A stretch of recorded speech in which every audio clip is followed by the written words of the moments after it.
Magandang araw pare, welcome na naman sa isang araw ng buhay natin dito sa Hokkaido. Ito na naman na maglolo yung hindi naman magkamag-anak pero laging magkasama. Ngayong araw na to ay pwede kong sabihin na isa siguro sa pinakamasayang araw na mangyayari sa buhay ko ng pagiging isang OFW dito sa bansang Japan.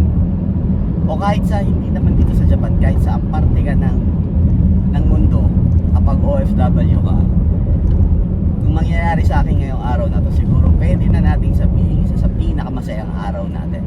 Dahil syempre alam naman natin kung ano yung mga tinitiis ng isang OFW para masuportahan lang at mabigyan ng magandang kinabukasan yung mga pamilya natin na nasa Pilipinas, di ba?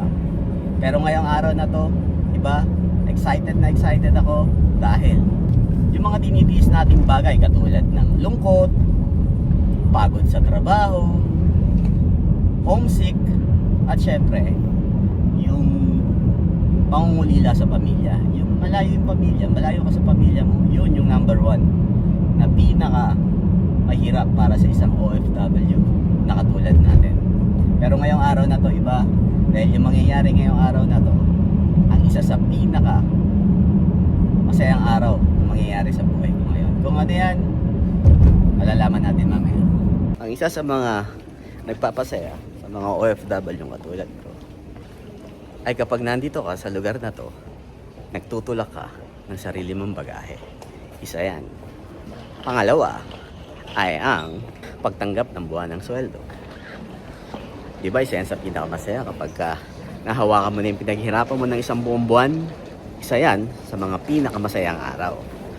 Pero meron pang isa na mas masaya bukod dyan sa mga bagay na yan. Pinakamasayang araw ng isang OFW bukod sa pag-uwi sa Pilipinas at salubungin ng sariling pamilya ay ikaw ang sasalubong sa pamilya mo kapag dating nila dito sa Japan. Tulad nito.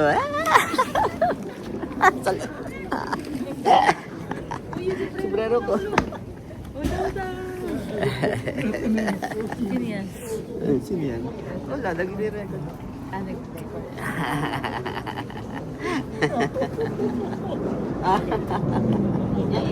Yung bagahe nyo, iniwan mo excited. Iniwanan yung bagahe dito. Tara, lakad na tayo. Yan ang isa sa pinakamasayang araw na mangyayari sa iyo dito sa Japan. Ayun na siya. Ayun na si Jade. Sisimula na kaming gumala, lumamon. Ang ganda ng panahon. Maaraw. Walang ulap. Ito yung kotse. Ah, ito na pala. Ito na pala yung kotse. Dadadadadadin. Ngayong araw na to, chillax lang kami ngayon. Dahil pagod sila sa biyahe, kakain lang muna tayo ng tanghalian. Tapos, magmerienda lang konti. Tapos, bibili tayo ng pagkain. Biyernes ngayon, Biyernes Santo ngayon, kaya magmumunggo tayo. Kala nyo, nakalusot na kayo sa pagkain Pilipino. Nakabili ka ba ng chicharon? Wala? At sabi ko, huwag na. Okay lang. Sardinas meron? Okay. First stop, Marugame. Ito ang aming in-order, mga tempura. Yun. Sabi niya, kwek-kwek daw yun. Mukhang kwek-kwek kasi. Pero hindi siya kwek-kwek. Mukha lang siyang kwek-kwek. Gawa yan sa, para siyang donut na parang munchkin na gawa sa udong. Na yung flour na ginagamit para gumawa ng udong. Yun. First bite. Galing ni Jade, oh. Pagkatapos naming mananghalian ay dumiretso muna kami sa isang maliit na pamilihan para mag-stock ng konting pagkain. Sa Gyuman Supa, mamimili ng konting pagkain. Dahil yung unang isang linggo nila dito sa Japan, ay dito muna sila tutuloy sa bahay ko sa Hokkaido. Dito ko natatapusin ang video na to. Pero ito pa lang ang simula ng aming 2 weeks adventure from Hokkaido,